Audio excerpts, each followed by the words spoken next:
Hello，大家好啊！歡迎大家收睇新聞廣播。咁啱咧就之前一日啦，同大家咧就睇咗一場阿根廷對住奧地利嘅賽事，結果見證球王美斯啊梅開二度，而家累積18個嘅入球，成功打破咗高路斯嘅世界盃嘅累積入球嘅紀錄啦！恭喜晒美斯，真係好波嘅，抵讚。咁另外咧就呢一集方面特別少少，因為平時我都慣咗一集就前瞻兩場賽事啦。但係就嚟緊密集嘅賽程之下啦，嚟到最尾輪嘅分組賽，會同大家一口氣咧就前瞻3場比賽嘅。因為星期四嘅凌晨啦，有3點鐘2場比賽啦，6點2場啦，朝早9點仲有另外2場添嘅。咁先講咧就 B 組嘅賽事先啦。3點正開波有場榜首大戰，瑞士對住加拿大。咁當然啦，兩隊波就同得4分之下啦。如果呢場波係和波係可以攜手出線嘅。加上加拿大和波係可以咧就篤定首名出線添，咁而首名方面咧，加拿大就可以留守翻去自己主場嗰度比賽啦，即係32強同埋16強咧都會 keep 住有個咧就真正嘅主場之利。咁會唔會代表一樣嘢？加拿大呢場賽事會比較保守啲咧？咁其實我就有啲保留喎，我覺得加拿大可能會繼續搶落去喎。呢班波咧就睇落啦，頭兩場波嘅風格咧都好積極、好進取啦，好似唔識收啊、唔識停咁款嘅。咁睇嚟都係擅長主攻多啲，就唔擅長玩啲咧就保守啊，即係比較就係立落少少嘅足球啦。咁加上有主場之利啦，睇嚟個爭勝意欲都仍然響度先嘅。就正如上場對住卡塔爾嘅賽事啦，嗰場波咧就由於卡塔爾有球員咧一個嚴重嘅犯規，就令到咧就干尼啊呢個加拿大嘅中場主力方面咧就重創。咁嚟緊要長頭添㗎啦，咁嗰一面嘅紅牌事件咧，亦都可以咧就激嬲咗成班加拿大嘅主場球員，咁所以嗰場波一直由頭攻到落尾，最尾1秒鐘都仲係唔識收㗎，全場射門32-2，咁另外中框咧就10-0啦，角球仲誇張啦，角球係19-1添嘅，完全唔收油嘅，咁睇呢場波係咪都係 keep 住唔收油啦？咁我相信呢場波對住瑞士方面咧，係好大機會咧入波都係偏多啲嘅球賽嚟嘅。咁咧就清晨6點鐘啦，會有場咧就 C 組賽事啦，講咧就巴西會對住咧就蘇格蘭嘅比賽。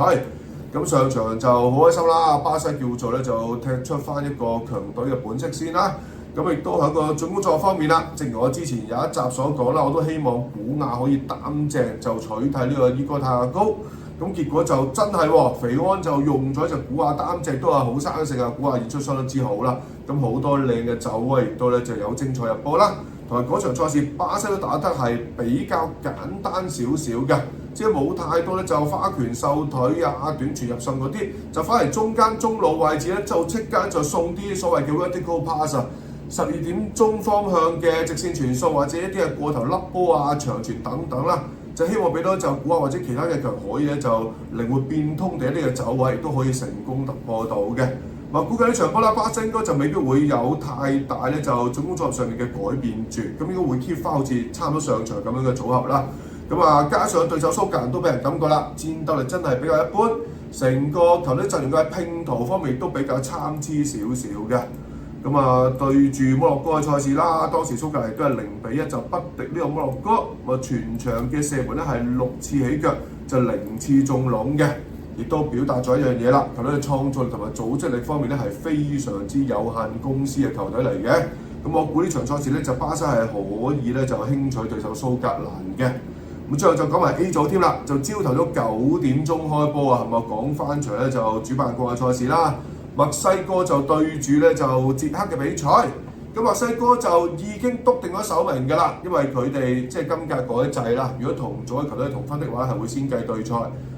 計完對賽一樣先至再計得失球嘅，咁所以其實而家墨西哥已經鎖定出線，不但止住要鎖定埋首名添嘅。咁留意住啦，咁阿 Sam 哥啦，即係吳鎮宇啊，墨西哥吳鎮宇啦，就瞞著奧祖亞咧。頭兩場波就齋擺後備嘅啫，咁而家鎖定首名咧，就話說呢場波就極大機會咧係會正選姿態披甲添嘅，咁留意住咧就吳鎮宇的風采啦。咁呢場賽事我估入波就未必多，因為墨西哥佢就鎖定首名啦，咁但係捷克嗰邊咧其實就想搶嘅，但係想搶得嚟係咪真係搶到咧？咁呢方面就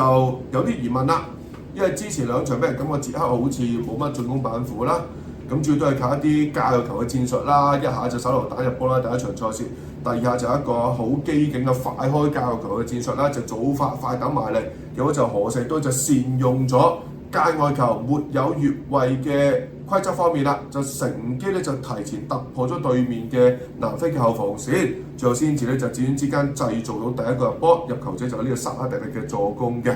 咁嗰場波子咧就全場14次埋門就3次中籠啦，咁控球率都係得個38%嘅啫。咁所以睇嚟，除咗教球之外咧，冇乜其他嘅進攻嘅方妙啦、入波嘅妙法等等。咁我估呢場賽事咧就未必會係大手交易啦咁樣。好啦，咁就今集就即刻同大家前瞻咗3場比賽，我哋下集再傾過其他嘅世界盃嘅波擊。Yes。